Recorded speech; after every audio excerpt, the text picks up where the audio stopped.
Bonsoir à toutes et à tous, ravi de vous retrouver pour cette édition de Nuit à la une de l'actualité. Ce mercredi, la coopération sino-togolaise, c'est une coopération qui se renforce d'année en année depuis plus de 50 ans dans plusieurs secteurs. Les fruits de ce partenariat sont aujourd'hui visibles sur l'ensemble du territoire national, vous le verrez. Le marché de Kégué a été sauvé de justesse hier d'un incendie. La flamme a réussi néanmoins à emporter une partie du marché avec des dégâts matériels importants. Les membres du gouvernement étaient tôt sur le site ce matin pour faire le constat. À leur côté, députés et responsables de la commune Golfe 2 pour réconforter les victimes. Le Togo fait des efforts en matière de promotion des droits de l'homme. Le pays le prouvera d'ici quelques mois devant le Conseil des droits de l'homme des Nations Unies.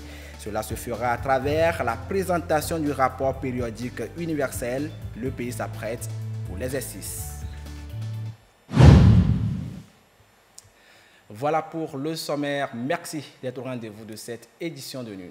En séjour en Chine, dans le cadre du FOCAC 2024, le président de la République, Faure Essozimna Gnassingbé, a reçu une délégation de haut niveau du Parti communiste chinois PCC, conduite par Wang Yunin, membre du comité permanent du bureau politique du Parti communiste chinois, président du comité national de la conférence consultative politique du peuple chinois.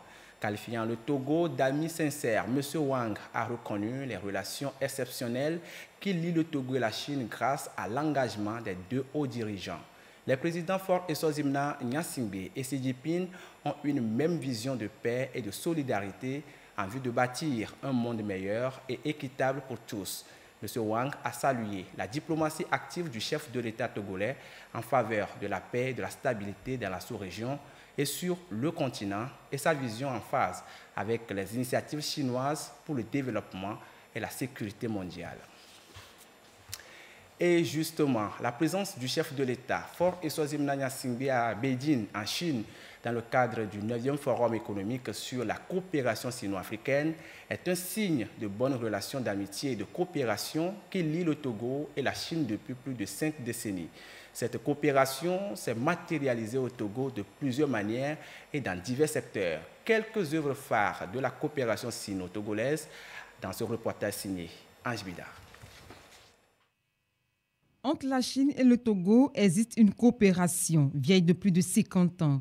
Elle a débuté en 1972 et depuis, d'importantes réalisations ont marqué l'évolution et la stabilité de la coopération entre les deux pays. Coopération dont les actions sont remarquables dans plusieurs secteurs au Togo.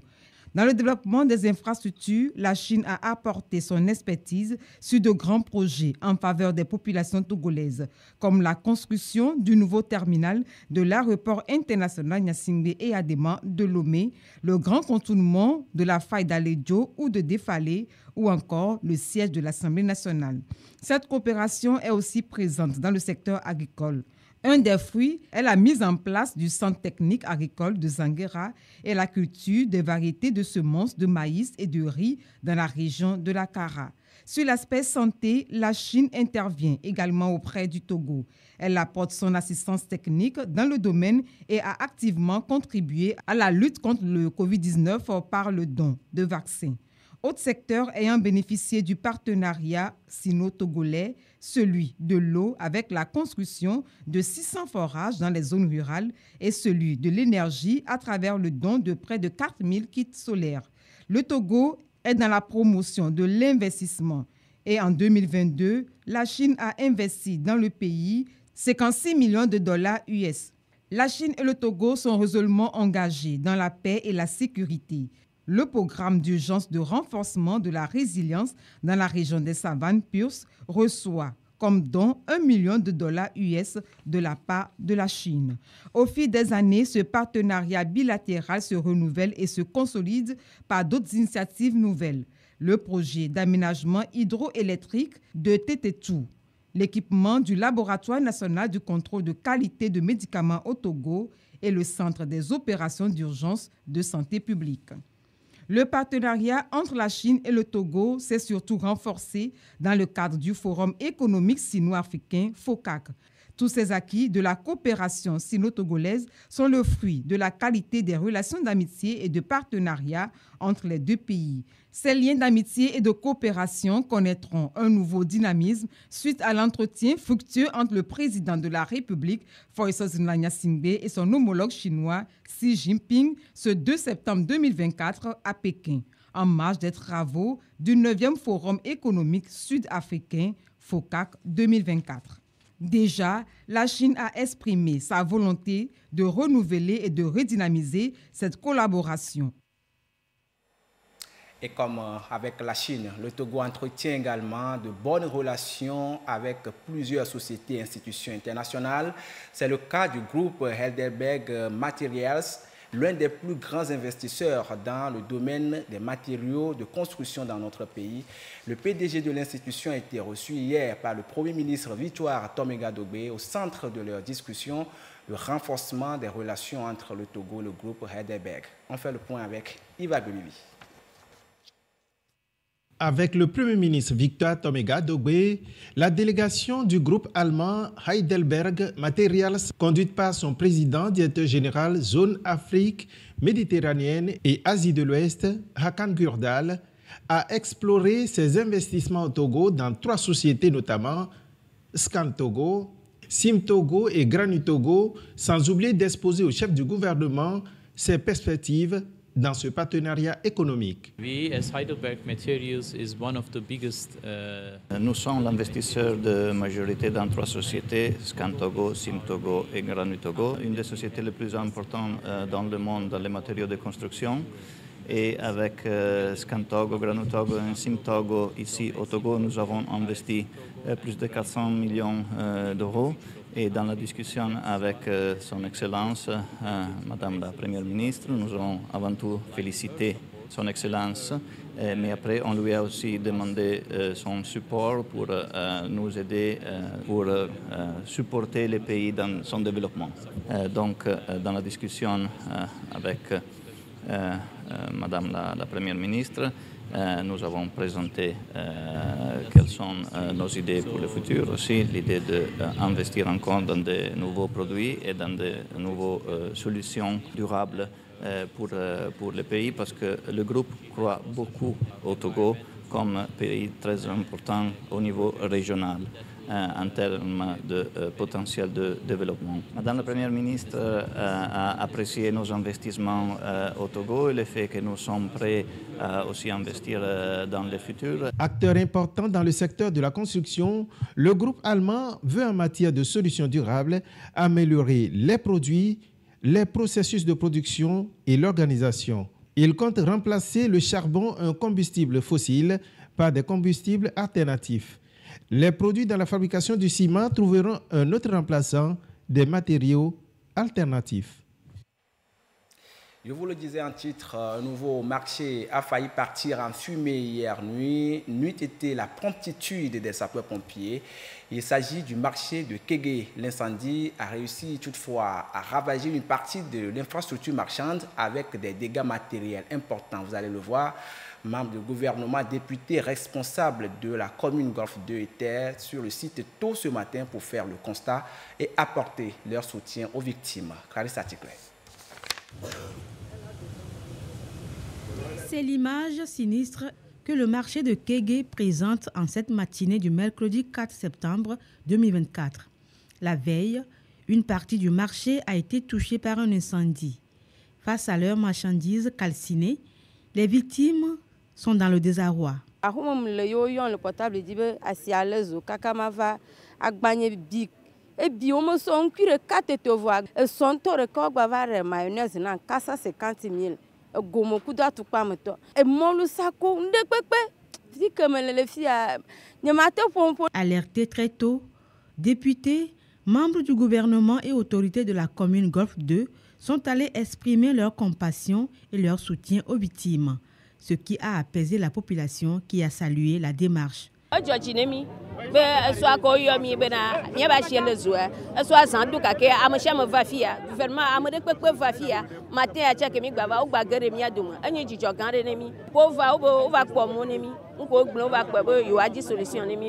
cette occasion, Les commerçants sont appelés à la vigilance dans la manipulation des objets de tout genre pouvant amener à de telles situations. Il y a lieu de dire qu'on ne veut plus que ce genre d'incidents se produisent et donc il y a matière à sensibiliser les commerçants et commerçantes qui sont dans les marchés. Nous exhortons toutes les femmes dans les marchés à faire attention. La délégation, conduite par Zouréatou Kassa Traoré, gouverneur du Grand Lomé, a reconforté et rassuré les commerçants du marché de Kégué sur les dispositions qui se prennent afin de leur permettre d'accéder au site du marché. Nous avions parlé aux commerçantes pour leur dire que grâce à Dieu, le pire n'est pas arrivé. La grande partie n'est pas brûlée et qu'il y a des étals avec des marchandises auxquelles les femmes estiment qu'on puisse leur donner accès. Nous disons que pour le moment, il faut d'abord sécuriser et qu'aucune perte ne serait constatée. Il y a présentement une réunion au niveau du Golfe 2 pour discuter de la liste qu'on a pu établir concernant les femmes qui ont été victimes de cet incendie, de manière qu'on puisse prendre des dispositions nécessaires pour vraiment leur permettre d'aller récupérer ce qui est récupérable. Nous irons rendre compte au président de la République. Le périmètre du marché de Kégué est pour l'heure ceinturé pour des raisons de sécurité en attendant d'identifier l'origine du feu qui a déclenché cet incendie. Et comme vous venez de le voir, c'est seulement une partie du marché qui a été touchée par l'incendie.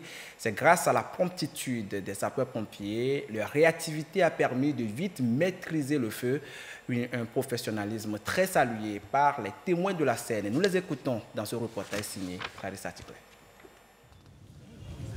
Déclenché autour de 20h ce 3 septembre 2024, l'incendie du marché de Kégué n'a pas eu le temps d'atteindre tout l'espace du dit marché. Le feu a été rapidement maîtrisé.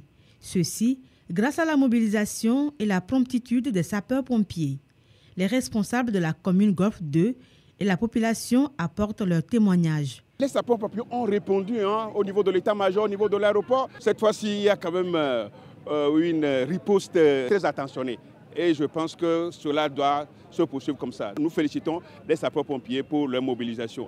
Et une fois encore, la mobilisation du gouvernement à nos côtés pour passer le message de soulagement et de consolation aux femmes.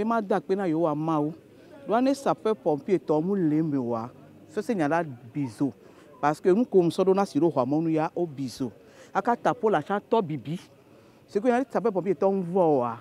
Ils m'ont appris parce que le frigo mon congélateur le roi mais congélateur là les eaux. La réactivité de la population est également à saluer. Dès les premières heures de l'incendie, elle s'est mobilisée pour apporter son appui.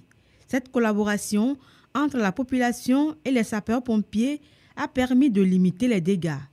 Un cas d'école à encourager pour la gestion d'éventuelles catastrophes. Le Togo est attendu très bientôt devant le Conseil des droits de l'homme des Nations Unies pour présenter son rapport périodique universel. Les acteurs concernés réfléchissent depuis ce mercredi sur la préparation de ce rapport. Il devra prendre en compte les recommandations issues du dernier passage du Togo devant ce Conseil en 2022. Les travaux vont durer 3 jours. Issa Karona. 2 ans après son passage devant le Conseil des droits de l'homme des Nations Unies dans le cadre de l'examen périodique universel, le Togo a mis parcours de la mise en œuvre de ses recommandations. Dans une démarche concertée autour du gouvernement, les différents acteurs font le suivi du processus. Un moment d'information et de partage d'expériences pour une mise en œuvre efficace et inclusive des recommandations. C'est un travail collectif et personne ne doit être mis à l'écart.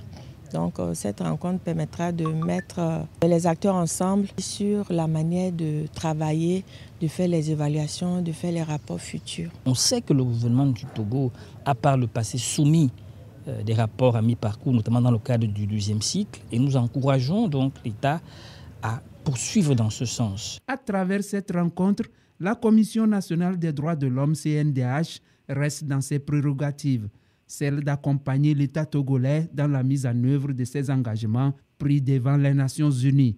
Le prochain passage doit être un succès pour le Togo, c'est ce que nous souhaitons. Pour qu'on dise que sur les recommandations-là, plus de la moitié, le Togo a travaillé à donner une issue favorable à ces recommandations. Si on attend à la fin, on peut être surpris par le temps, par d'autres priorités. De son passage devant le Conseil des droits de l'homme des Nations Unies le 24 janvier 2022, 182 recommandations avaient été reçues par le Togo. Le ministre des Droits de l'Homme a salué ces cadres de concertation qui permettent à ces différents acteurs de réfléchir à relever les défis qui restent dans la mise en œuvre de ces recommandations. Je saisis cette occasion pour remercier le chef de l'État, son Excellence Faure Eswazimna Gnassingbé, pour sa politique de promotion et de protection des droits de l'homme. Il n'est plus un secret pour personne que le gouvernement conduit ce processus de manière inclusive et participative avec l'implication de tous les acteurs concernés. Cet espace d'échange et de plaidoyer sera, j'en suis convaincu, l'occasion d'identifier les bonnes pratiques pour une approche de suivi partenarial et coordonnée de la mise en œuvre des recommandations. Le gouvernement, la Commission nationale des droits de l'homme et la société civile œuvrent ainsi ensemble pour la protection et la promotion des droits de l'homme au Togo. En matière de protection des droits humains, notre pays fait des efforts. Il est d'ailleurs cité comme exemple en Afrique. Plusieurs lois, conventions internationales et mécanismes mis en place par les plus hautes autorités du Togo sont les fruits de ce mérite. Un petit rappel de certaines de ces dispositions les plus marquantes en matière de protection des droits de l'homme au Togo. C'est avec Marie-Ange Bidard. À toute personne, l'État togolais veut garantir sa dignité, ses droits. Plusieurs dispositions juridiques et institutionnelles ont été prises. En 1987 est créée la Commission nationale des droits de l'homme, CNDH. Sa mission, protéger les défenseurs des droits humains et prévenir toute forme de traitement cruel, inhumain ou dégradant. Concernant la torture, le Togo a ratifié la Convention contre la torture pour la prévenir, de même que les pires formes de traitement de la personne humaine. Depuis 2009, plus question d'appliquer la peine de mort au Togo. Elle est abolie. Cette avancée majeure est appréciée pour ce qu'elle représente dans le respect de la vie et de la dignité humaine. Sur la question du genre, l'égalité est promue avec la révision du Code des personnes et de la famille. Les droits de la femme se trouvent renforcés en ce qui concerne le mariage, le divorce ou la succession. La traite et le trafic des personnes, en particulier celui des enfants, est combattu au sommet de l'État et par les acteurs de la société civile. Des programmes sont mis en place et des lois votées pour lutter contre le phénomène. Toujours dans le cadre de la protection des enfants, le Togo est partie prenante de la Convention relative aux droits de l'enfant. Le pays est signataire de la Convention sur l'élimination de toutes les formes de discrimination à l'égard des femmes et la Convention sur l'élimination de toutes les formes de discrimination raciale. Cela ne s'arrête pas là. Le gouvernement et les organisations de droits de l'homme mènent des campagnes de sensibilisation et des formations pour éduquer les citoyens sur leurs droits et promouvoir une culture de respect des droits de l'homme.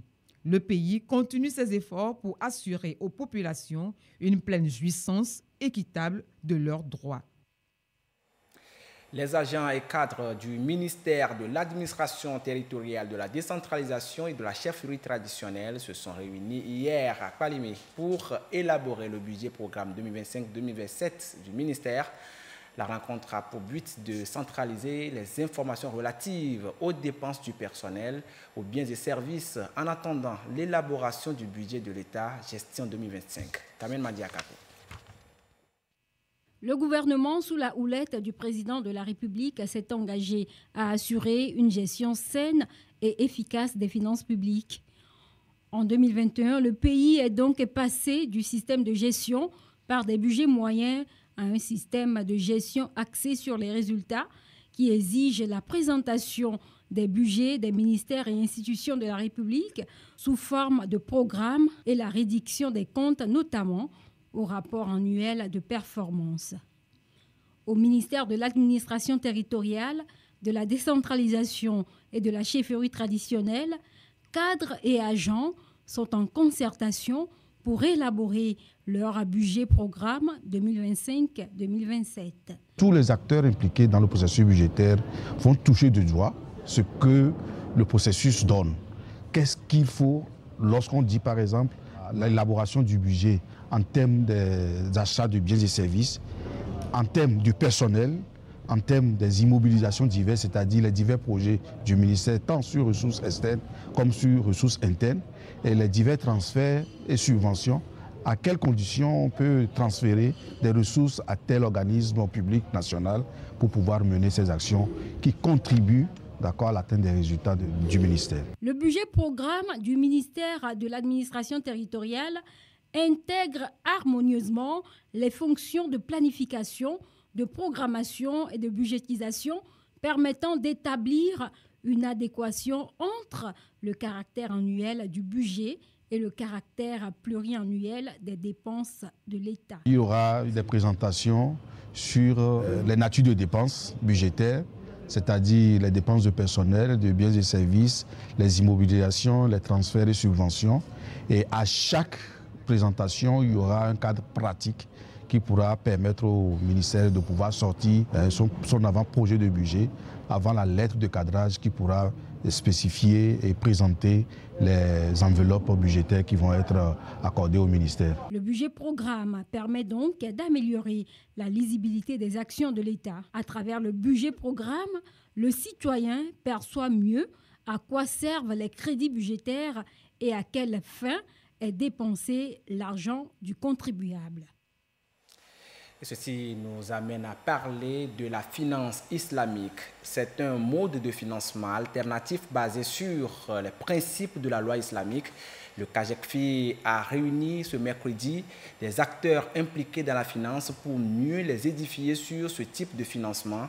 L'idée est de faire d'eux des acteurs formateurs spécialisés. Kamel Madiakapo. La finance islamique connaît actuellement une forte progression. Elle pourrait atteindre environ 3100 milliards d'euros cette année. Toutefois, au Togo et dans la sous-région ouest africaine, ce type de financement alternatif est encore méconnu.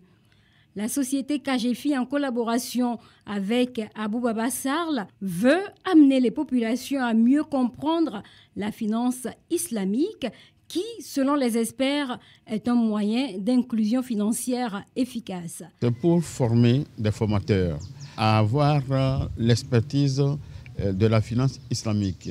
Nous avons connu des finances traditionnelles, savoir la microfinance, les banques, mais nous ne savons pas que nous pouvons aussi développer nos activités à travers la finance islamique. Et donc, comme c'est nouveau, les gens ne le connaissent pas, et nous prenons sur nous de diffuser, de former les gens pour leur dire qu'effectivement, c'est vrai, nous avons des structures de finances traditionnelles, mais aussi, on peut aussi aller vers les structures de finances islamiques.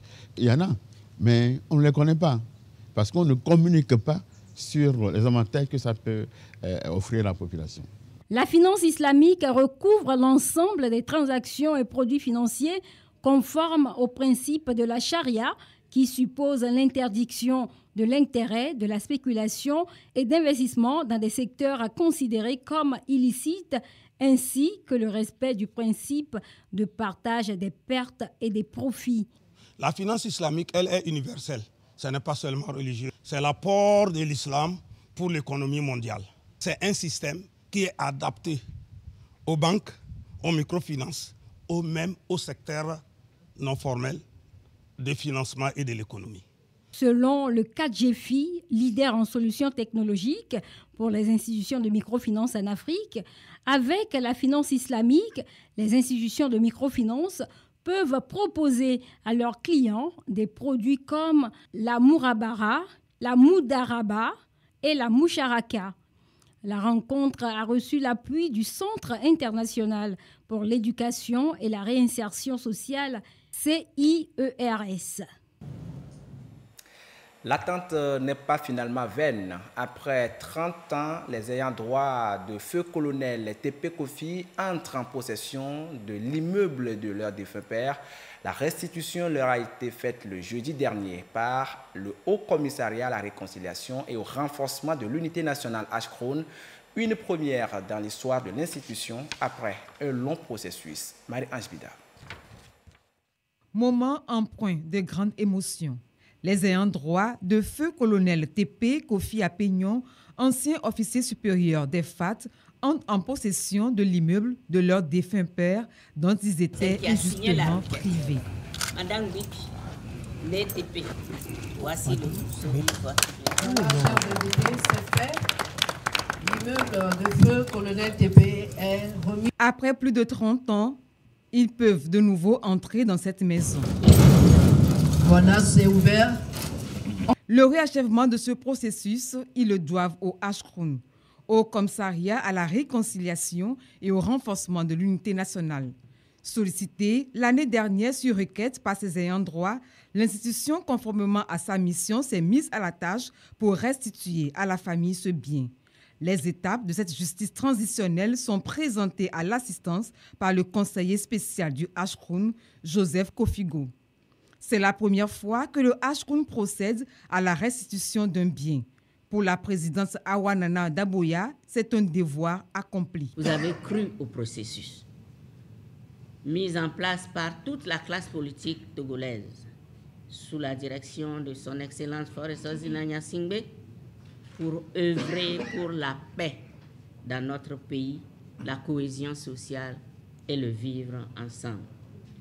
Permettez-moi de reprendre ici, de rappeler ce cri de détresse du président Faure Gnassingbé.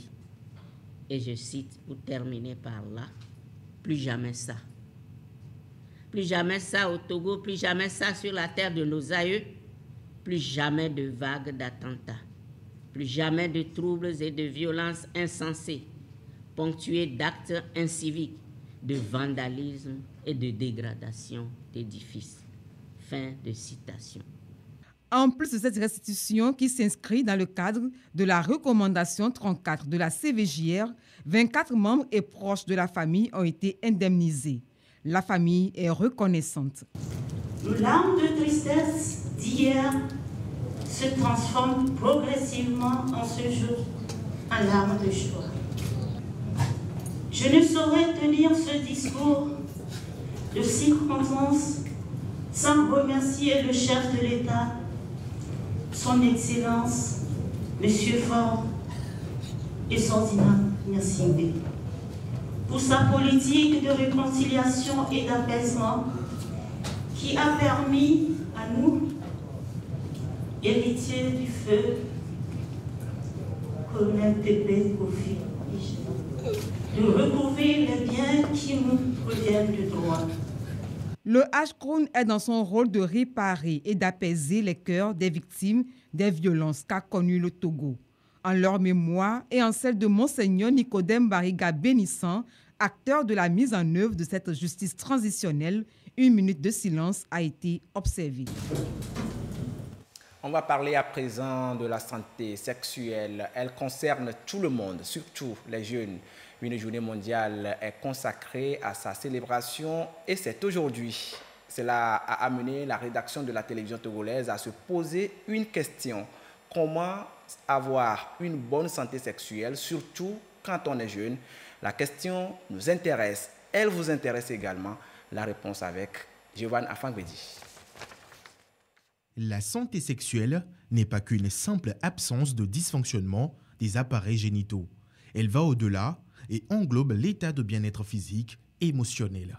Raison pour laquelle il est important pour toute personne, jeune comme adulte, de prendre soin de sa sexualité. Avoir une bonne santé sexuelle s'apprend. Pour avoir une bonne santé sexuelle, c'est d'avoir des comportements qui puissent nous aider à pouvoir éviter des situations qui vont toucher à ces trois notions, la procréation, le plaisir sexuel et l'intégrité des organes génitaux. L'autre chose, c'est d'éviter de s'adonner à la consommation de certaines substances, comme l'alcool, le tabac. Le dernier rapport de l'Organisation mondiale de la santé fait cas des rapports sexuels précoces et non protégés chez les jeunes. Cette cible est donc plus exposée aux infections sexuellement transmissibles, aux grossesses précoces ou non désirées. En plus des dispositions prises par le gouvernement pour les protéger, l'abstinence est une option à considérer. L'abstinence est la méthode par excellence qui garantit une bonne santé sexuelle. Lorsqu'on ne pratique pas le sexe, on évite 2 problèmes. Les infections sexuellement transmissibles et les grossesses non planifiées. Pour la femme, les infections sexuellement transmissibles et papa très jeune pour les garçons.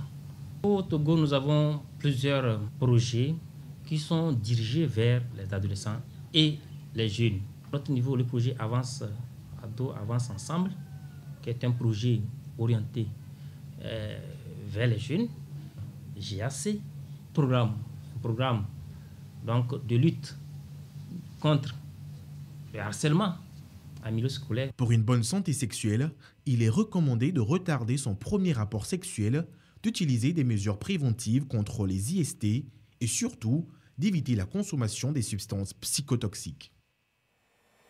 Avant de refermer cette édition de nuit, ce communiqué du ministre des Armées. Les candidats déclarés admis à l'issue du concours d'entrée en classe de 6e et seconde du collège militaire EADEMA, session 2024, qui a eu lieu le mardi 16 juillet 2024, sont priés de se présenter le jeudi 5 septembre 2024 à 7h00 à l'état-major général des forces armées togolaises, accompagné d'un parent pour les formalités administratives. Se munir d'une pièce d'identité. Tout candidat absent sera considéré comme démissionnaire. La liste des candidats déclarés admis sera publiée dans le quotidien national Togo Presse et sur le site web du ministère des Armées www.defense.gouv.tg. Ainsi se referme cette édition de nuit. Merci à vous qui l'avez suivi un peu partout en direct sur la télévision togolaise. Excellente nuit à toutes et à tous.